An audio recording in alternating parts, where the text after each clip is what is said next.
Olá a todos e todas que estão aqui nos acompanhando em mais um episódio do Repensar as Infâncias, esse programa da Brincaê que vem para conversar com vocês, adultos interessados em pensar mais sobre as infâncias, ampliar o seu repertório, suas ideias, seus pensamentos e as suas reflexões sobre quem nós somos, que adultos nós somos na relação com as infâncias. Nós estamos aqui no nosso 12º episódio do Repensar as Infâncias, com uma temática que eu considero essencial. É uma temática que a gente não pode deixar de pensar sobre isso em nenhum momento, especialmente aqueles educadores, as famílias que estão em contato com os ambientes escolares.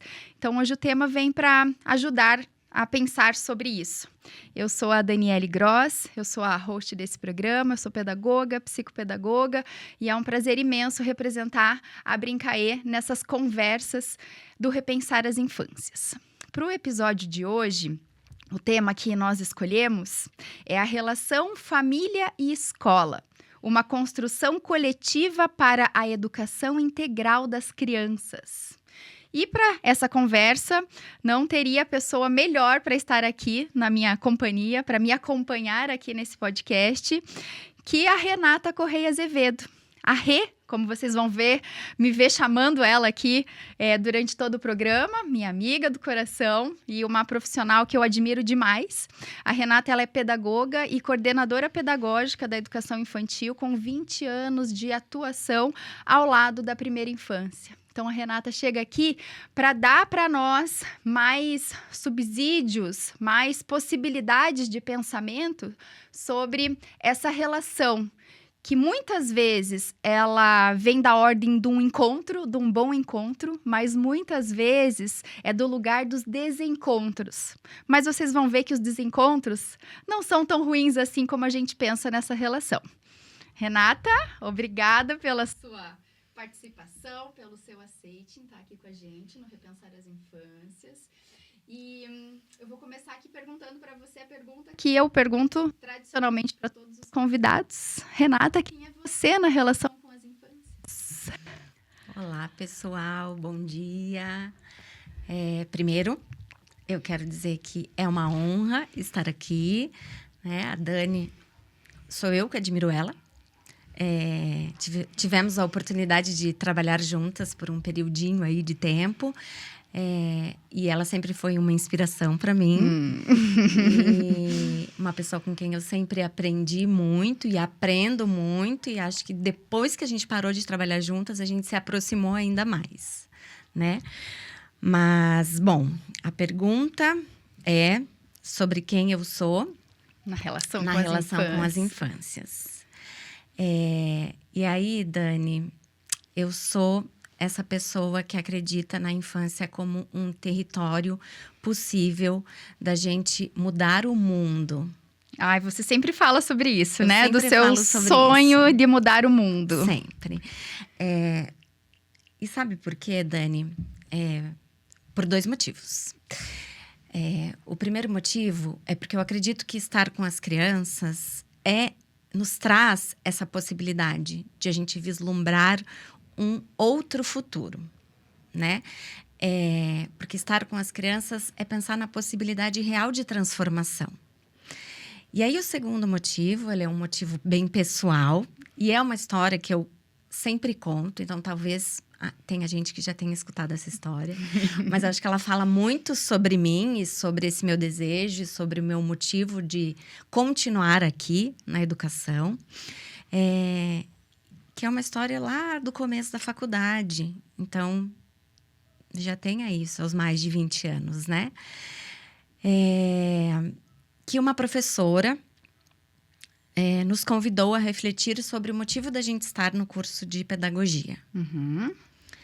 E essa foi uma resposta que me veio à mente muito de imediato, assim. E eu me lembro de ter gente que ficou se batendo para responder, né? E a resposta veio na minha cabeça. Porque eu quero mudar o mundo, né?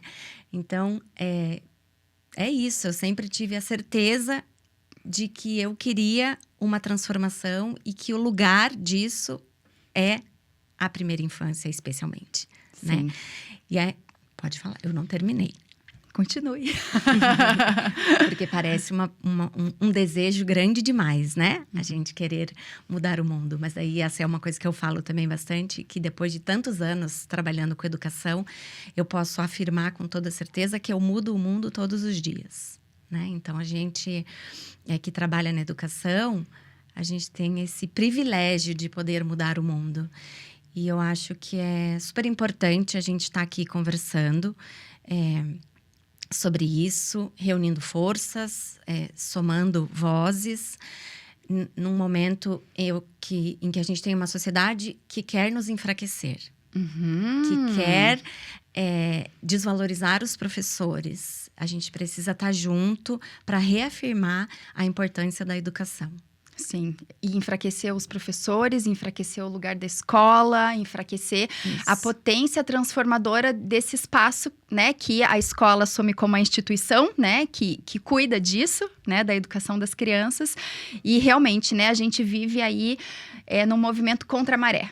Né? É contra a maré, porque todos os dias a gente está enfrentando isso em pequenas doses, né? São doses homeopáticas, né? Às vezes é uma resposta que chega agressiva, é uma resposta que chega atravessada, uma falta de um bom dia, né? De uma pessoa que convive ali com você todos os dias.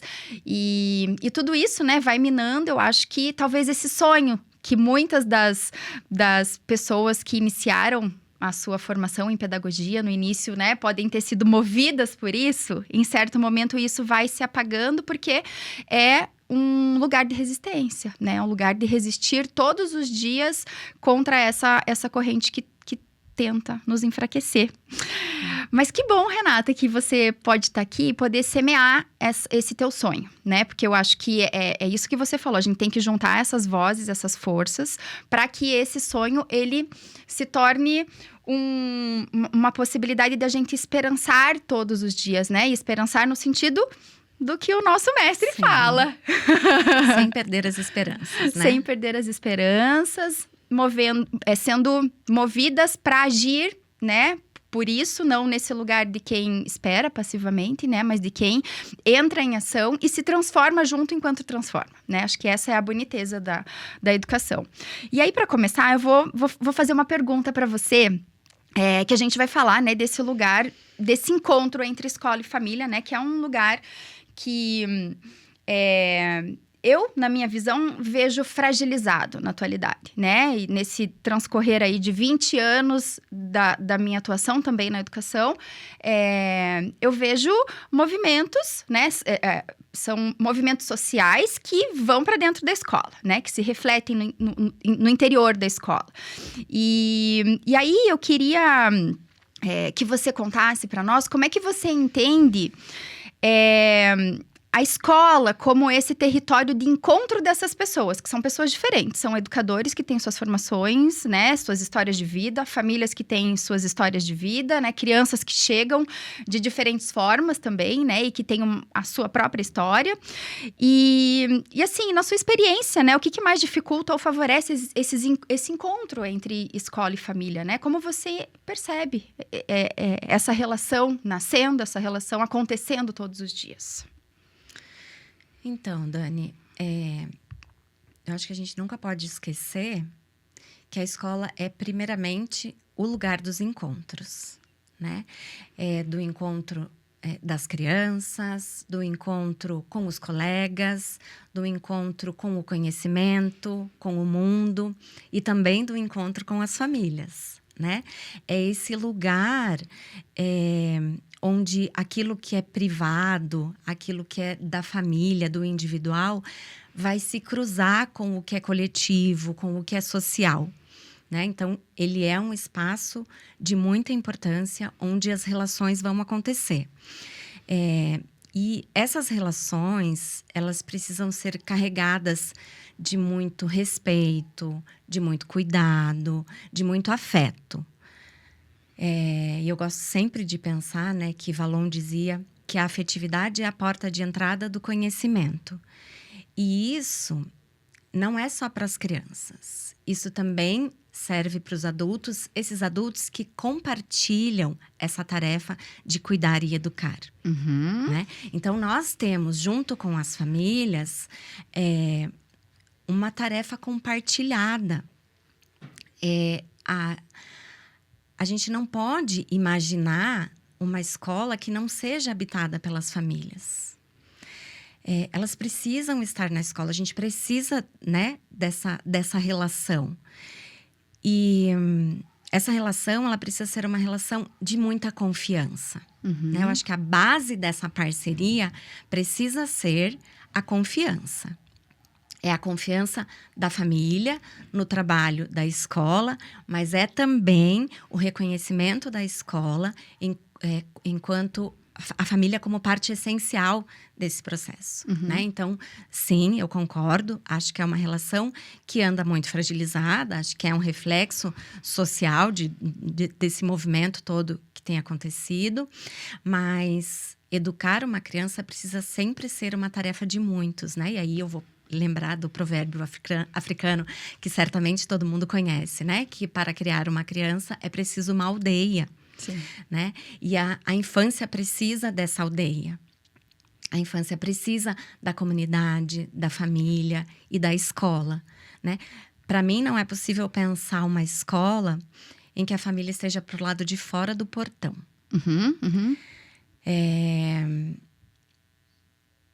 E aí, eu acho que essa é uma relação em que a gente precisa entender o quanto a família precisa da escola e o quanto a escola precisa da família. Né? Então, é claro que os desafios e os conflitos vão acontecer. Mas, para mim, assim, antes da gente falar sobre isso e antes da gente pensar sobre isso, a gente não pode esquecer que a gente está do mesmo lado. Né? A gente tem um propósito em comum, que é a formação de pessoas, que é o que se faz de mais importante na escola e no mundo. Formar pessoas. E que pessoas são essas que a gente quer formar, né? Para que mundo que a gente quer? Então, se a gente tem uma clareza disso, de que mundo a gente quer, de que pessoas a gente quer, e se a gente segue de mãos dadas nesse propósito, a gente consegue fazer, de fato, essa parceria acontecer. Perfeito. Porque acaba se tornando um jargão, assim. Parceria, escola e família, né? Como se a relação que acontece por natureza, porque, né, a escola e a família estão juntos, de alguma maneira, para se responsabilizarem mutuamente pela educação e pelo cuidado das crianças.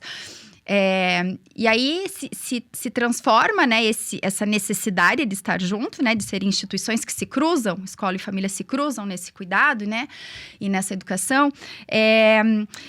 Esse modo, né, de falar da parceria escola acaba sendo naturalizada, né, como se já fosse um pressuposto já nascido à medida que automático. À medida que a família chegou naquela escola e já acontece uma parceria entre escola e família. Né? E o que eu tô entendendo, o que eu tô aprendendo aqui com você, é que você tá dizendo assim, essa parceria ela é construída. E para que ela seja construída, as duas partes, mesmo sendo partes que precisam estar juntas, elas precisam entender essa relação de interdependência para que esse propósito maior, né, de transformação do mundo, né, de cuidado de uma geração, de aposta, né, nesse mundo, aconteça. Né? Então, é uma relação que não é automática, é uma relação que se constrói. E o primeiro ponto necessário para essa construção é cada uma dessas instituições entenderem que a outra é tão importante quanto. Né? Porque sem a escola, a família, né, não vai conseguir dar continuidade, especialmente nesse processo de socialização, né, das crianças.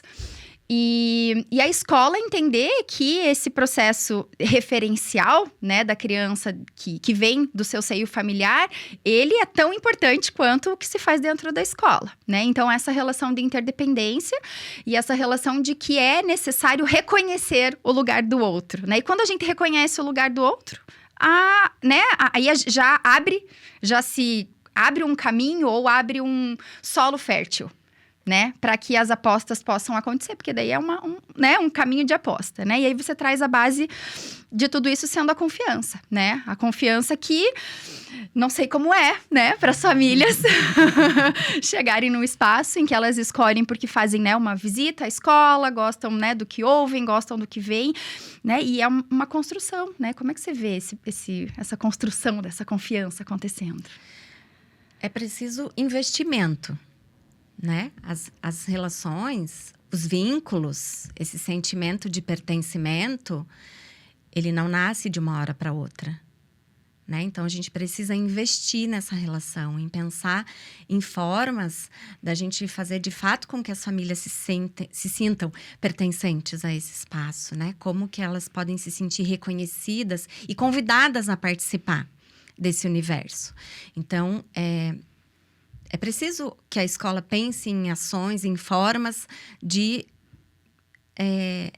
iniciar essa relação quando a criança está chegando, né? E de como continuar fazendo essa relação acontecer. Eu acho que uma coisa essencial é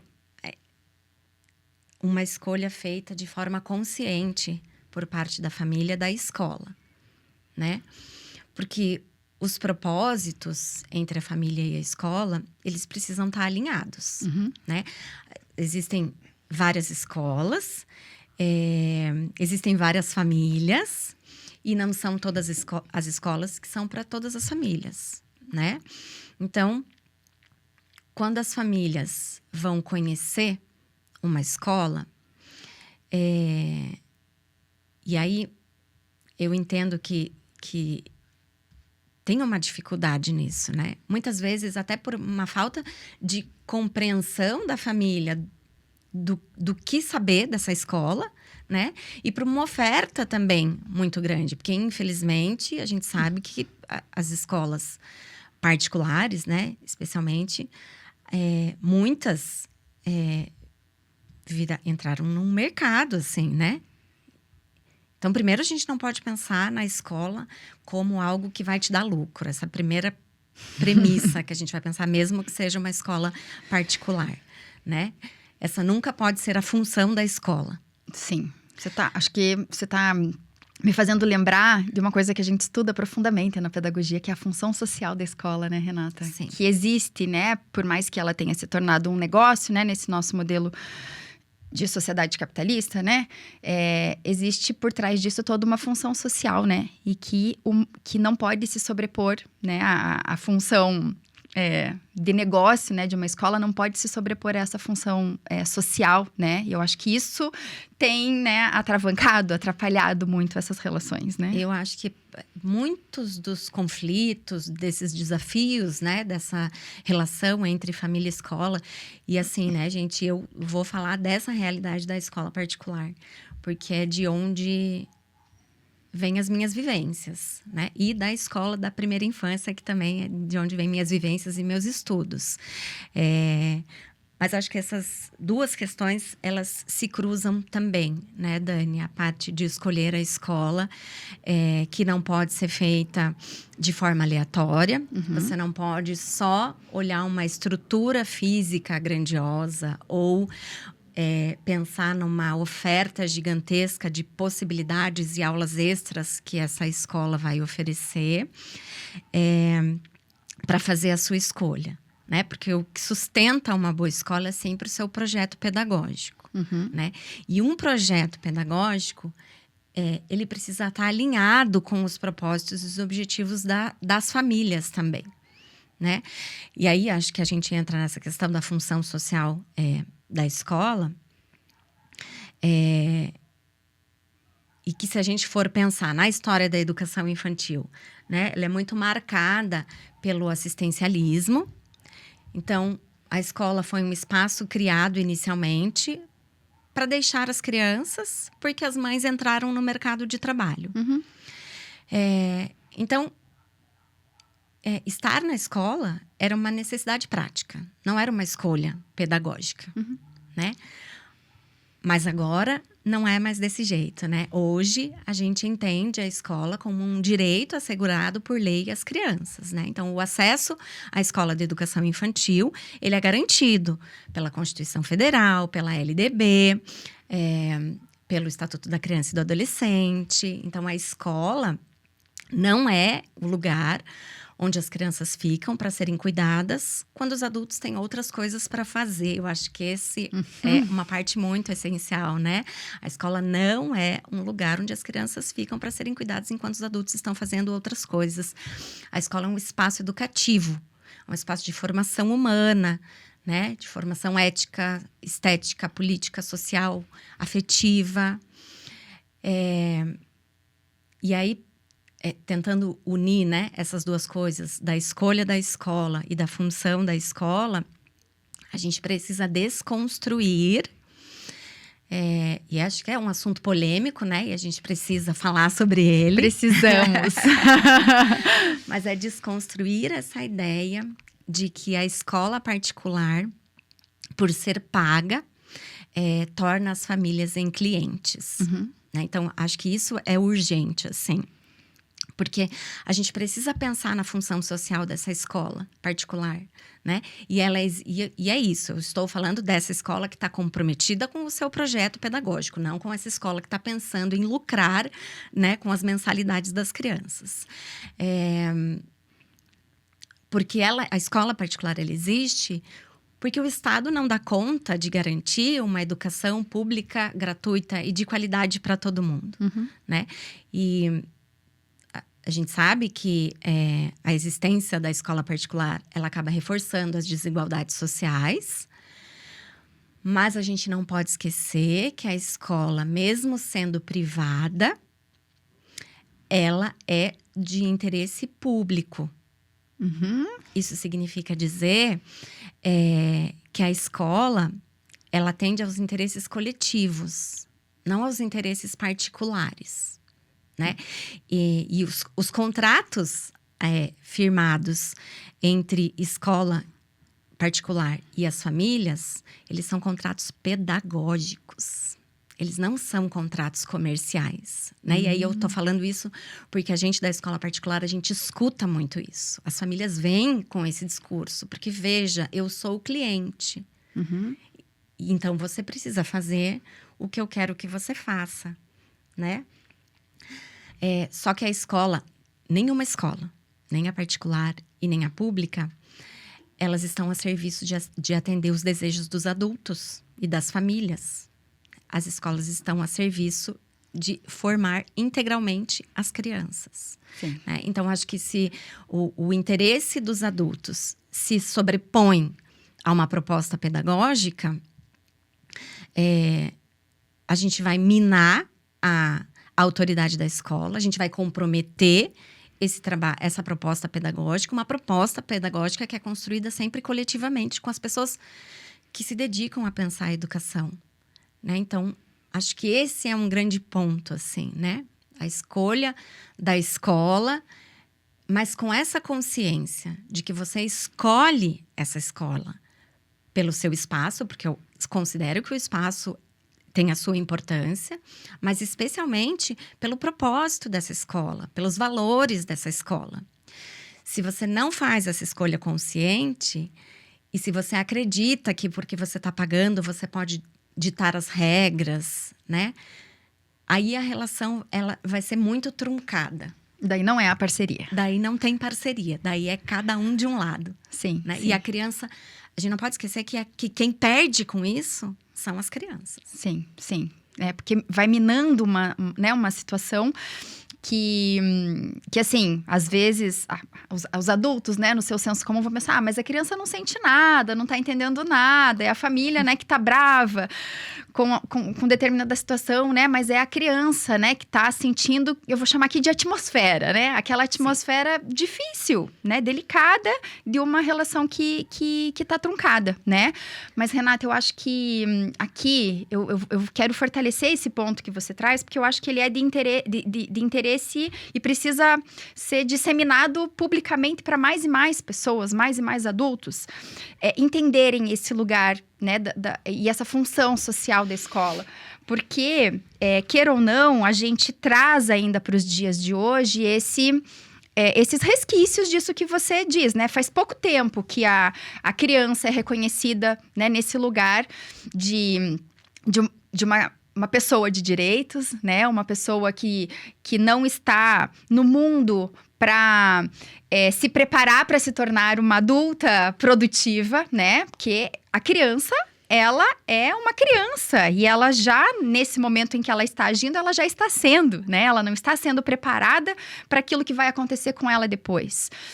E aí, então faz pouco tempo que a gente tem esse entendimento, né? Essa concepção, né, de infância, essa concepção do que é o desenvolvimento, né, infantil nos primeiros anos de vida de uma criança.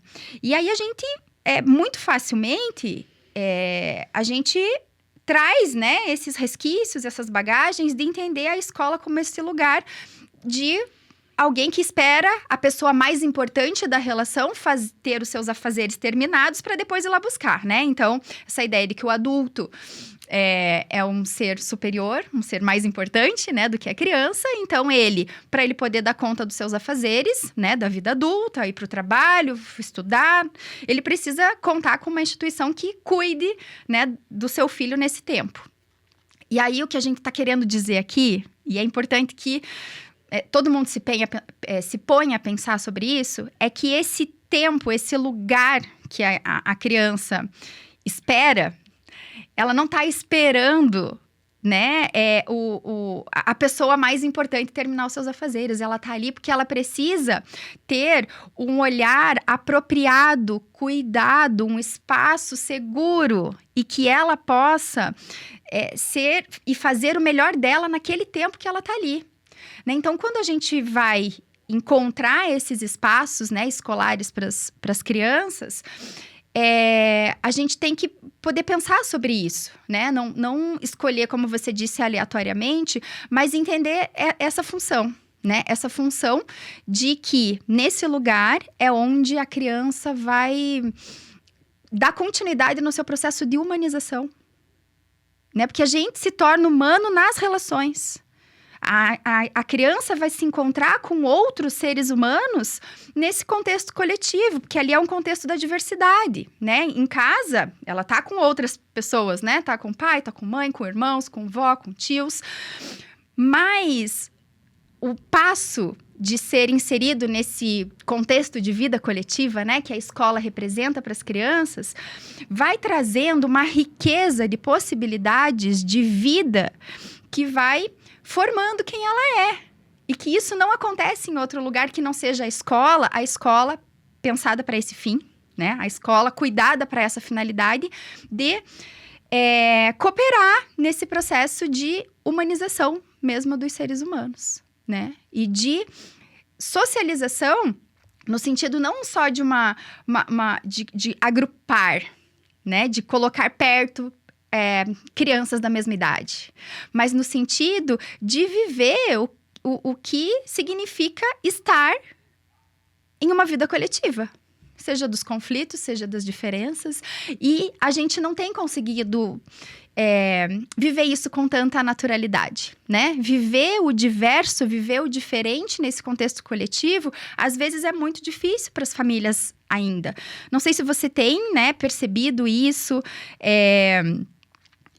de intolerâncias que têm acontecido, crescentes, né? Para que esse espaço de aprendizagem da convivência, ele esteja acontecendo ou não está acontecendo. Como é que você enxerga isso, Renata? Então, Dani, você tá me chamando de Renata, menina. Oh, meu Deus, era Rê, né? Rê, conta pra gente, então. A gente vai falando e eu só vou pensando no quanto é importante a escola. Né?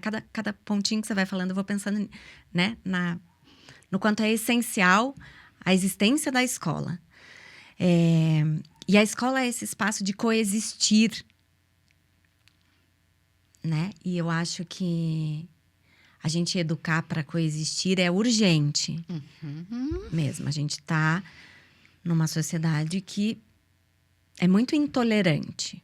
E que cuida e que tem seguido para o caminho da individualização muito mais do que da coexistência, talvez. Isso. Tá. Então, a escola, por ser esse lugar de encontro, por ser esse lugar das relações, ela vai trazer para as crianças essa possibilidade de conhecer novos repertórios, novas culturas, né? De encontrar outras crianças que têm vivências diferentes das que ela tem com as suas próprias famílias, né? São outras culturas, outras religiões, vêm de outros lugares, pensam diferente. E acontece que, muitas vezes, você pensar que... Eu acho que no discurso isso existe, né? A importância de viver na diversidade. Eu acho que a gente escuta isso muito no discurso. Na prática, eu percebo uma dificuldade grande, assim, das famílias disso. Porque eu não quero que meu filho conviva com essa criança, né? Eu acho ele muito novo para entrar em contato com esse jeito que essa criança fala, né? Ou para conhecer uma história, né? Um formato de família que seja diferente do meu. Né? Eu não gosto de como essa outra criança age, das coisas que ela fala. Só que isso que vem com a outra criança é da família da outra criança, né? E a gente, enquanto escola, a gente precisa mostrar para as famílias sobre a impossibilidade de a gente controlar os encontros, né? Os encontros, eles são imprevisíveis. Isso é parte da vida, né? E a sensação que eu tenho é de que muitas famílias, elas querem controlar os encontros, né? Então, eu só quero que meu filho, a minha filha, encontrem pessoas que pensem, automaticamente é isso, né? Que pensem igual a minha família pensa. Que frequentem, né? Os mesmos lugares. Frequentem os mesmos lugares, que tenham os mesmos valores, né? Porque, claro, cada família considera que aquilo é o certo, né? Cada um acredita estar fazendo o seu melhor. E cada um vem com as suas outras histórias, né? Com as suas histórias anteriores também. Então, a gente nunca pode controlar os encontros. Os encontros, eles são imprevisíveis, né? E sim, as crianças vão se formar não só com os encontros das famílias, mas também com esses encontros coletivos, né? E a gente cada família precisa confiar no seu processo educativo para que as crianças façam boas escolhas, né? Quando elas forem fazer as suas escolhas, né? Não é dizer que é para as crianças serem exatamente o que elas são ou o que elas desejam que elas sejam. As famílias, né? Mas, porque não é sobre isso. Isso também é difícil, né? A gente imaginar que nosso filho, nossa filha lá tão pequenininho, um dia não vão ser, né? Ou seguir aquilo que eu imagino, aquilo que eu acredito. Mas que elas façam boas escolhas, né? Então, eu acho que isso é algo que a gente precisa conversar também, né? Então, é sobre respeitar, é sobre, de fato, entender o que é educar para a diversidade, educar para coexistir. É isso, né? E as crianças, elas se encantam com isso, né? Os adultos atrapalham isso muitas vezes, né? E nessas relações que as crianças vão construindo nesse outro ambiente, né? Que é um ambiente de vida coletiva, que é a escola, dessas relações vêm os conflitos também. E muitas vezes as famílias têm um pouco de pavor de pensar em conflitos. Como se fosse algo ruim, né? Como se fosse algo ruim. Não, sabe que ontem eu falei tava falando pra Aurora, pra minha filha em casa. Hoje eu tava numa reunião, discutindo algumas coisas com as pessoas que estavam comigo na reunião dela.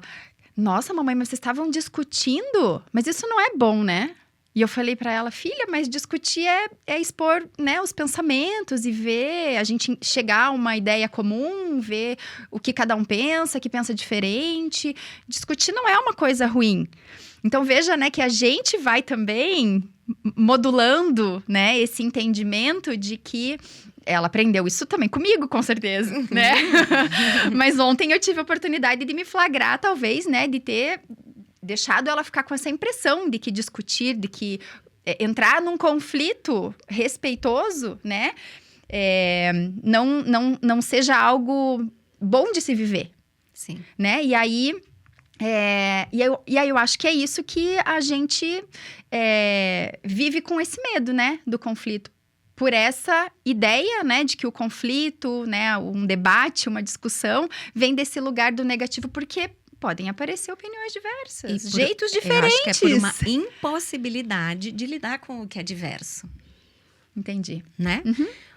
Porque se a gente não acredita na possibilidade de a gente conviver com alguém que pensa diferente, que faz coisas diferentes, então o conflito ele vai ser uma coisa muito ruim mesmo. Porque o conflito ele só não vai existir se todo mundo pensar exatamente igual. Uhum. Né?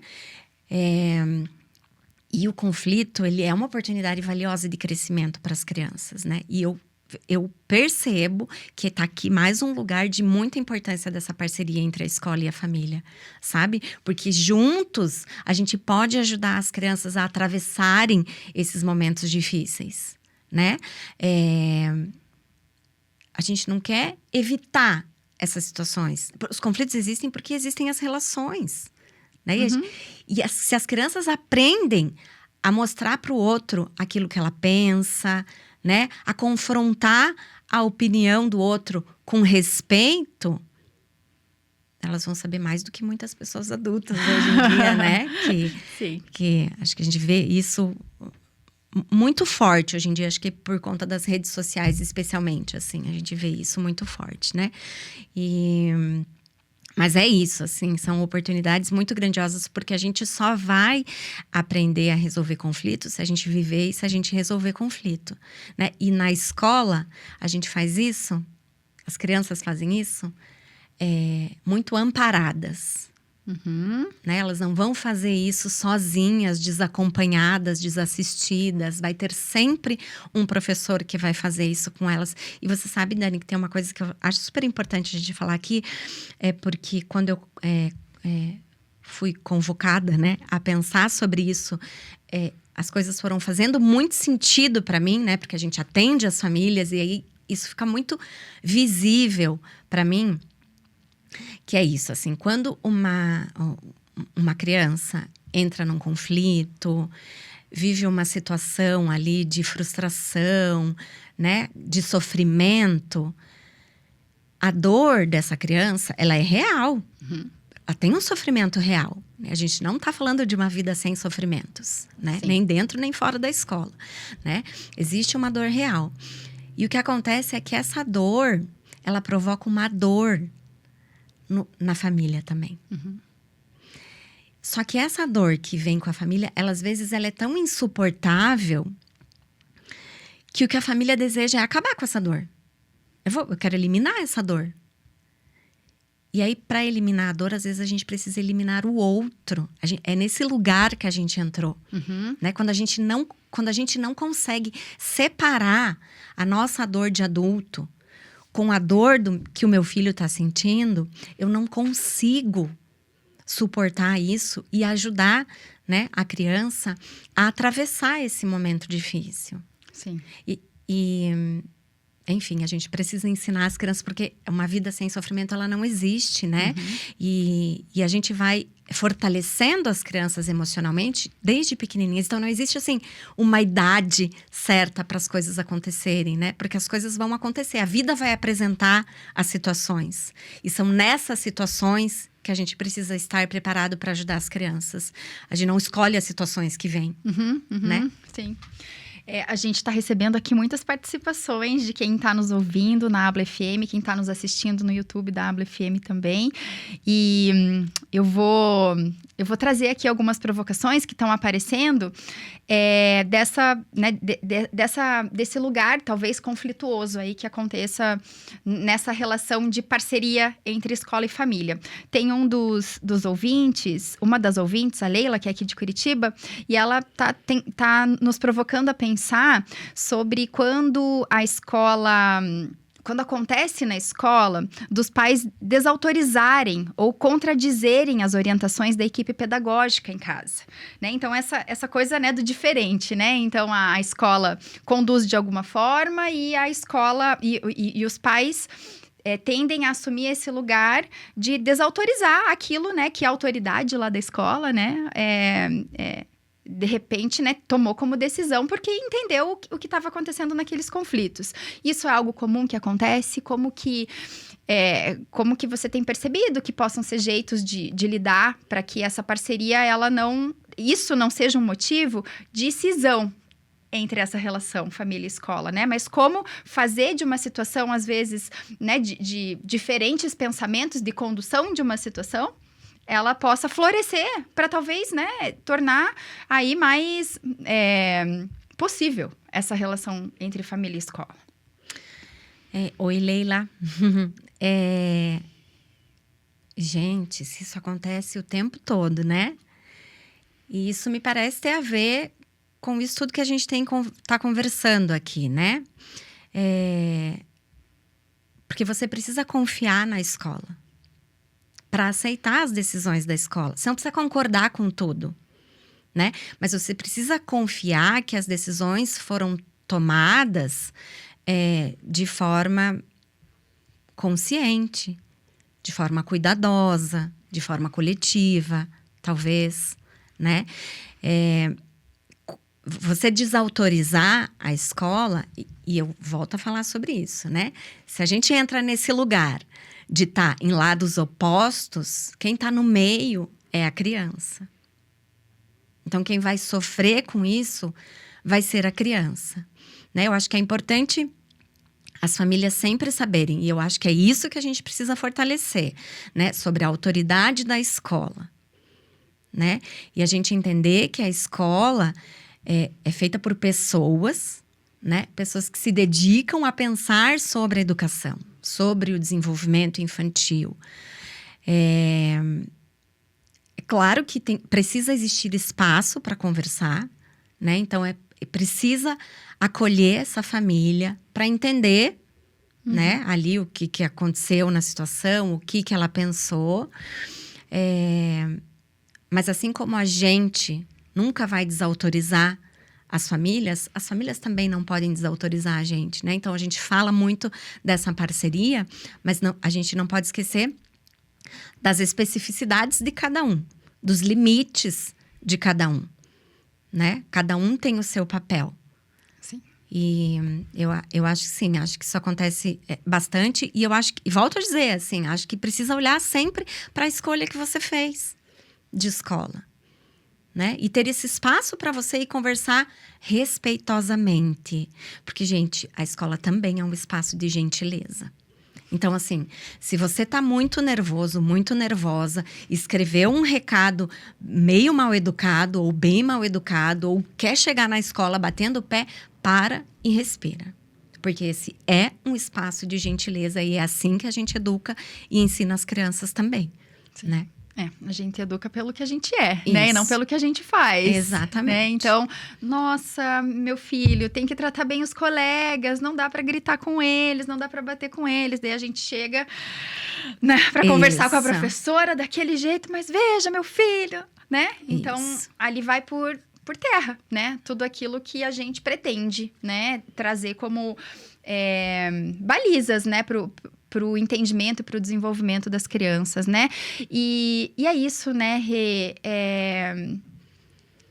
Esse lugar, né, das relações, do respeito, né? Não é porque o pai se considera o cliente da escola que ele não precisa manter a premissa básica do que é se relacionar com gente, né? Que é respeito e gentileza, e da mesma forma os professores com os pais, né? Mesmo na correria, né, do dia a dia ali, né, nas decisões rápidas que têm que ser tomadas, é uma premissa, né, de gentileza, né? Isso. Então, quando a gente está, né, conversando com o professor, a gente está conversando com outro ser humano. Quando a gente está conversando com uma família, a gente está conversando com, né, os seres humanos. E a gente esquece disso, né, muito facilmente quando vai lidar com a dor do nosso filho. Isso. Que daí a gente tá lidando com essa dor que se tornou insuportável para nós. E aí fica difícil entender o outro como gente também, né? Porque parece que o nosso filho é mais gente do que o outro, do que os outros envolvidos, né? Que provocaram aquela dor no entendimento da família, né? O espaço da escola, ele oferece, né, novas possibilidades de referência para as crianças, né? Quando elas saem desse lugar de estarem só com a família, eles vão para a escola e a escola vai ajudando nessa construção, né? Diante desses imprevistos, né? Dessas novas relações que acontecem, as crianças vão entrando com novas referências, né? De como lidar com essas situações que talvez eles não tenham vivido até então. E o que isso muda na formação emocional de uma criança, né? Quando ela deixa de ter somente uma única referência, né? De um único jeito de lidar com as situações e passa a ter essas referências de lidar com os diferentes jeitos. Porque isso mexe com o modo como uma criança vai construindo o seu jeito de ser, o seu jeito de pensar, a construção da sua autonomia, da sua independência, né? Então, como que isso reflete nessa formação, né, desse indivíduo, né, que eu tô falando aqui de uma formação emocional, mas é uma formação completa, integral, né, que é disso que a gente tá falando aqui. Ai, gente, então aí cada vez eu penso que eu gosto mesmo de estar na escola. E eu acho que é tão bom a gente manter viva esse sentimento, assim, manter vivo esse sentimento, acho que é uma coisa super importante. Tomara que vocês sintam isso também. Dani, quando a gente fala dessas dores, e eu acho, né, eu fui entendendo isso aos poucos, né? Que essa fusão de emoções que acontece quando a gente está falando do nosso filho, da nossa filha, e que às vezes nos faz agir de formas... como que se chama? No impulso, impulsivas. Quando as crianças têm a possibilidade de construir novas relações de referência, né, com outros adultos, ela está num espaço em que esses adultos, eles não estão com essas emoções confundidas, né? Ela está num espaço em que um adulto... primeiro, esse é um adulto que é um adulto compartilhado, né? Não é exclusivo dela, não, né? é exclusivo dela, né? E é um adulto que ele tá olhando por todos, né?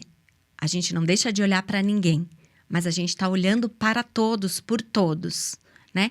Então, nesse espaço que as regras, que as escutas, que os cuidados, eles são partilhados. E aí, esses adultos, né, os professores, as professoras especialmente,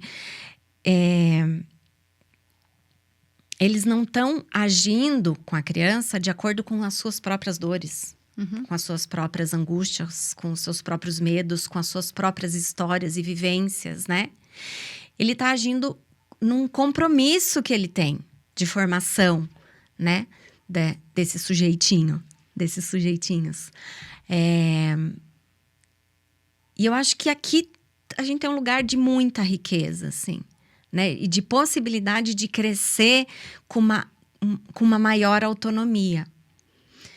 E eu acho que se a gente consegue ter um espaço, uma relação de parceria de fato, a gente consegue falar sobre isso com as famílias, né? E mostrar para as famílias o que é da mistura do sentimento, né? O que é da família ali e o que de fato é da criança, né? E se a gente olha para o que se a gente consegue separar, e na escola é o que a gente faz, né? E a gente olha para a criança, a gente permite que ela se desenvolva muito mais, né? Porque a gente vai confiar nela. A gente vai acreditar na potência dela. Eu não estou dizendo que as famílias não acreditam e não vejam os seus filhos como potentes. Eu não estou dizendo isso, né? Mas é que para permitir crescer, a gente precisa confiar, a gente precisa dar espaço. A gente precisa saber que a gente vai sair do controle. A gente não vai estar no controle o tempo todo. E a ideia não é estar no controle, né?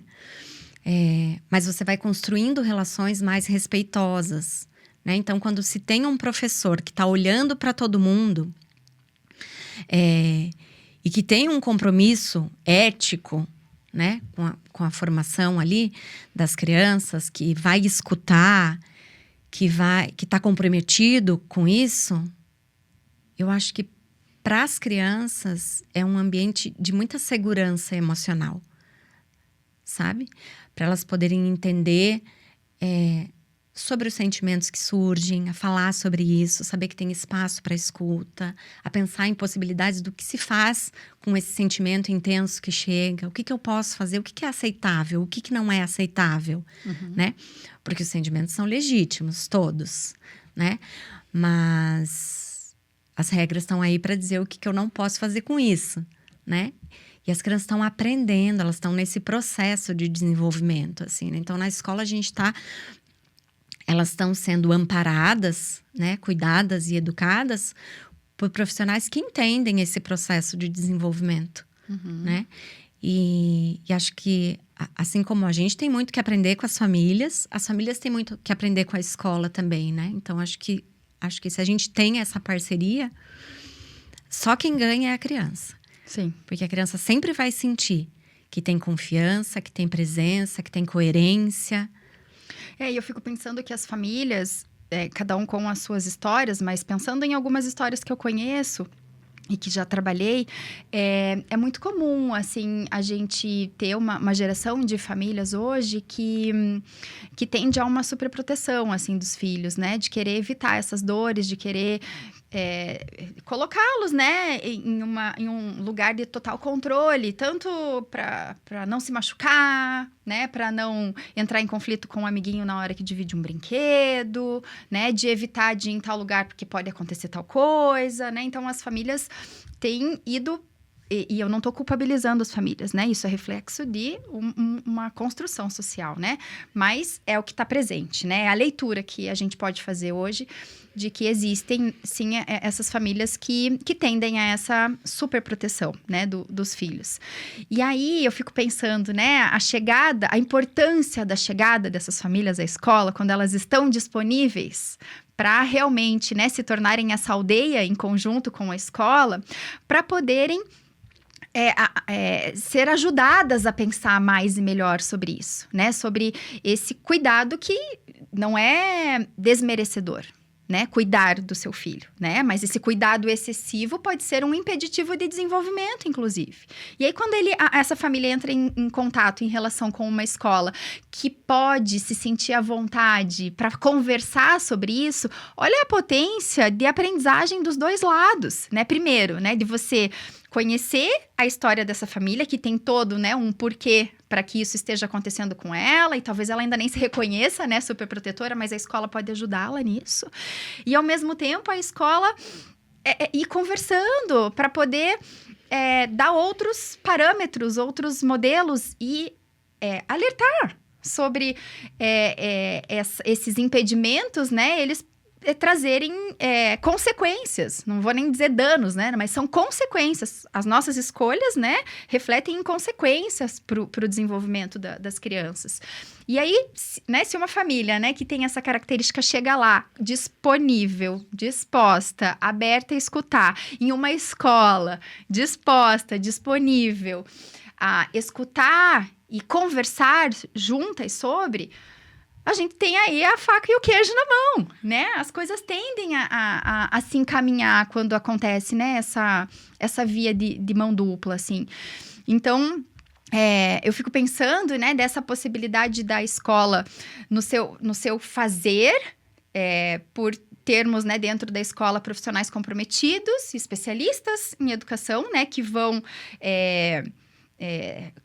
amparar e cuidar, né, e educar essas crianças, mas ao mesmo tempo, nessa função escutadora de famílias e formadora das famílias em conjunto também, né? E por quê?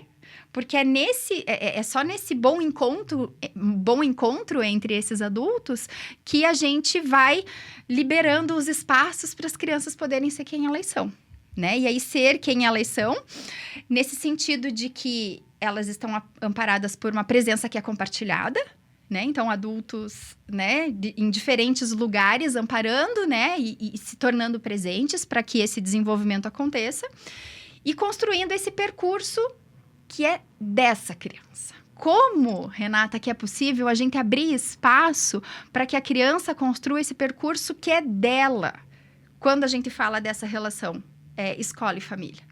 Né? Porque é fácil a gente projetar no filho, né? E almejar, idealizar um percurso que muitas vezes é frustração da nossa história, que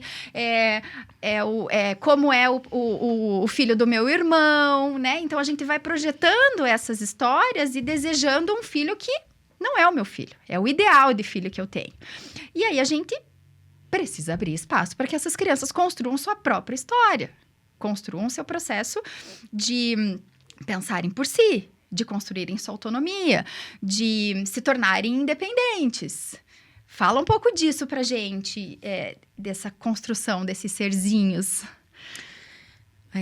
Dani, você sabe que você falou de superproteção, né? E quero só voltar um pouquinho nisso, assim. Eu acho que quando a gente superprotege, e de novo, né? Também não quero culpabilizar, né? Escola, família nenhuma, né? Mas é importante olhar por que a gente superprotege, né? Mas quando a gente superprotege, a gente não prepara para a vida. Uhum. E a gente precisa preparar as crianças para a vida real, né? A vida real com as suas tensões, os seus encantamentos, suas maravilhas, suas dificuldades, suas pluralidades, né? De novo isso, a gente está formando pessoas e pessoas para estarem nessa vida, né? Então, um dia as crianças vão precisar dar conta de muitas coisas sozinhas, né? E eu entendo que, assim, na família e na escola, nessa fase da infância, a gente pode ensinar isso, mostrar isso com amor, né? A vida, às vezes, vai ensinar na base da dor, né? Uhum. E aí, a gente precisa que as crianças estejam preparadas para lidar com esses momentos difíceis que vão inevitavelmente acontecer na vida, né?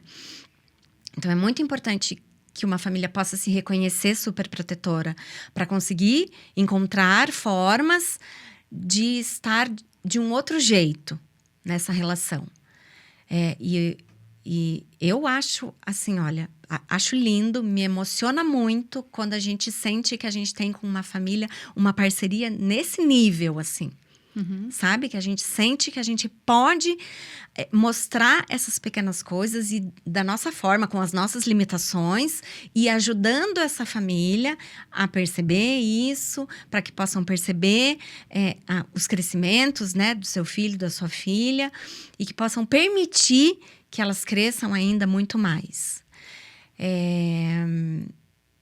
E aí, é claro, não, de novo, né, não é fácil a gente pensar no desenvolvimento da autonomia, por exemplo, né? E eu gosto sempre de pensar que isso começa muito bem desde pequenininho, assim. Porque vai chegar uma idade que a família vai querer que o filho seja autônomo. Uhum. Entendeu? Sim. Não, e às vezes até quando é pequenininho, já idealiza, né? Eu gostaria que meu filho, quando crescesse, ele se tornasse um empreendedor muito criativo, que possa assumir suas responsabilidades, saia de casa, né? Isso. Não fique muito tempo morando em casa, depois de jovem. Então, mas o que a gente faz para chegar lá? Porque não adianta chegar lá e a gente falar, agora vai ser assim, né? A gente, aos pouquinhos, vai fazendo isso, vai permitindo que as crianças vão aprendendo a fazer coisas por si mesmas. E elas querem fazer isso desde bem pequenininhas, desde muito pequenas, as crianças, desde bebês. Tá? Se a gente for pensar, eu gosto sempre de pensar nisso, né? Se a gente for pensar no bebê que nasce e chora, né? Chorar é um ato de reflexo, né? E aí, o bebê chora, tem um desconforto. Ele não sabe o que que é, mas tem um desconforto. Ele chora, chega alguém. E o desconforto desaparece. E a gente, às vezes, enxerga o bebê só de forma passiva, né? Mas esse bebê também vai entendendo que isso está acontecendo nessa relação ali com o outro, normalmente com a mãe, né? E ele entende que ele pode se comunicar de uma forma mais efetiva também. E aí a gente fala, nossa, passado uns meses, a mãe sempre sabe o choro do filho, né? Esse é fome. E tá com cólica. Esse é de dor, esse chorinho. E aí a gente diz que essa conquista é só uma conquista da mãe. E eu acho tão lindo pensar que ela também é uma conquista do bebê, que encontrou uma forma de comunicar, né? Através desse sendo choro. Tão efetivo porque a mãe sabe do porquê que ele Exatamente, tá chorando, né? Perfeito. E a gente vê as crianças também muito pequenininhas. Eu acho que especialmente as pequenininhas, você vai tentar ajudar elas a fazerem alguma coisa e elas falam, não, eu faço tudo. Elas querem fazer sozinhas. Mas a gente precisa dar tempo para elas fazerem as coisas sozinhas. E a verdadeira autonomia, ela tá aí. Na criança fazer o que ela deseja fazer por si mesma. E consiga fazer por si mesma. Conquiste sozinha, né? Aquilo. Eu sempre gosto de falar assim, eu não estou dizendo que as crianças devem fazer o que elas querem, só o que elas desejam, né? Eu estou dizendo que a autonomia não é sobre ela fazer aquilo que você manda ela fazer, né? Eu sempre ela já tem autonomia para arrumar a cama. Eu falo isso muito para as minhas profs. É assim, autonomia não é tirar a agenda e tirar a garrafinha de água, guardar a agenda e guardar a garrafinha de água. Isso não é autonomia, né? Autonomia é a criança poder escolher aonde ela quer brincar, poder selecionar materiais que estão ao alcance, agora estou falando bem desse contexto da escola, né? Selecionar materiais que estão ao alcance dela para construir uma brincadeira, convocar outros amigos para esse brincar e conseguir fazer uma torre muito alta que ela desejava, encontrando instrumentos dentro daquilo que tem de oferta ali para ela, e ela consegue fazer, né? Então, a verdadeira autonomia é essa, né? E eu acho que hoje em dia, assim, nos falta tempo, assim, o tempo da gente esperar a tentativa da criança, né? A criança tentou duas vezes, a gente já vai lá e já quer fazer por ela. Interfere, né? Isso, interfere violentamente. Eu acho que a gente pode sempre pensar nas microviolências, né?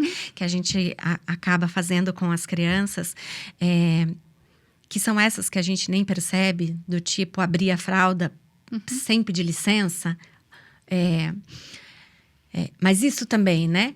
Simplesmente interferir a sua ação. Então, acho que a gente precisa observar. Acho que a observação é sempre uma super aliada nossa, assim, para a gente entender quais são as possibilidades dessa criança.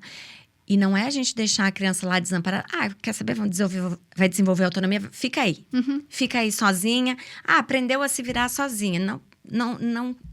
Brigou com o amiguinho, agora se resolva. Você não formou uma criança autônoma. Você teve uma criança que sobreviveu ali, né? Isso, que esteve abandonada. É você estar disponível para ajudar. É a criança saber que ela pode pedir ajuda. Mas que tem alguém que vai estar ali com ela falando assim, eu tô aqui. Pode tentar. E assim, Rê, a gente tá encerrando aqui. Passa tão rápido, eu falei pra você que passa rápido. A gente tá encerrando aqui. E eu quero fazer uma relação final do quanto a construção desse percurso, né, da criança poder fazer por ela mesma aquilo que ela deseja, tá diretamente relacionado com essa confiança que cada adulto deposita, né, na criança para que ela consiga, né, nessa supervisão, nesse amparo, mas também tá relacionada com essa relação que a escola e a família constroem a ponto de essa criança poder ter esse espaço para desenvolver, né, essa autonomia. Porque eu fico pensando, né, nessas situações em que família e escola discordam de um encaminhamento, né? Então, a professora... Tô lembrando aqui até de um podcast que eu ouvi da Isabel Parolin. Eu vou roubar o exemplo dela. Tá bom. Porque ela conta assim, que ela presenciou uma cena em que uma criança estava indo embora da escola e estava acompanhado da mãe. Essa criança estava brincando com os brinquedos ali da escola e queria levar para casa aqueles brinquedos. Só que era um brinquedo que era da escola, era da turma, era da sala. As outras crianças também brincavam, então era um brinquedo usado coletivamente. E a mãe viu que a criança queria e perguntou para a professora, posso então, né, levar para ele brincar em casa? A professora falou, olha, não dá, né? É um brinquedo que as crianças vão brincar aqui amanhã de manhã, é um brinquedo de toda a turma e tal. A mãe tentou insistir, a professora conseguiu, né, representar esse lugar, né, de uma pessoa comprometida com o coletivo e com o desenvolvimento, né, daquela criança também, que precisa passar por aquela situação.